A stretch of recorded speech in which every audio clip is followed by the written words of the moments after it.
شرک میں ڈبو دیا. او جی لاہور 1000 سال تو بابا بیٹھے ہے تے پال رہا لوگوں وہ چھڈ دے. آج چندے بند کر دینا گورنمنٹ, کتے پھرن گے دربارہ ہوتے تواڈے, صفائی کرنے والا کوئی نہیں ہوگا. بند کراؤ آج چندے, بابا پال رہا ہے.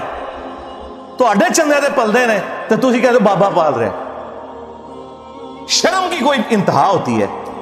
اس سے بڑی کیا دشمنی ہوگی جو لوگوں کو کہتا ہے قرآن و سنت جوڑو, اس کو کہتے ہیں جی یہ لوگوں کو گمراہ کر رہا ہے, ہمارے بزرگوں سے ہٹا رہا ہے. جی بالکل اعلانیہ میں کہتا ہوں کہ میں آپ کے بزرگوں سے آپ کی پبلک کو ہٹا رہا ہوں, اس لیے نہیں کہ اپنے ساتھ جوڑوں, کیونکہ نہ ہم توڑ رہے اس لیے نہیں ہے. آپ کے بزرگ ویسے اس لیے توڑتے تھے کہ کسی سے توڑ کے اپنے ساتھ جوڑے.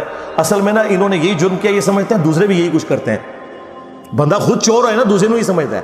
یہ آپ صحیح کہہ رہے ہیں, یہ ایسے ہی ہوتا رہا. لیکن آج جو شخص آپ پہ اللہ تعالیٰ نے مسلط کیا ہے نا, یہ شخص آپ کے بزرگوں سے توڑ کے اپنے ساتھ نہیں جوڑ رہا, یہ اس کے ساتھ جوڑ رہا ہے جس کی قبر مدینے میں صلی اللہ علیہ وآلہ وسلم.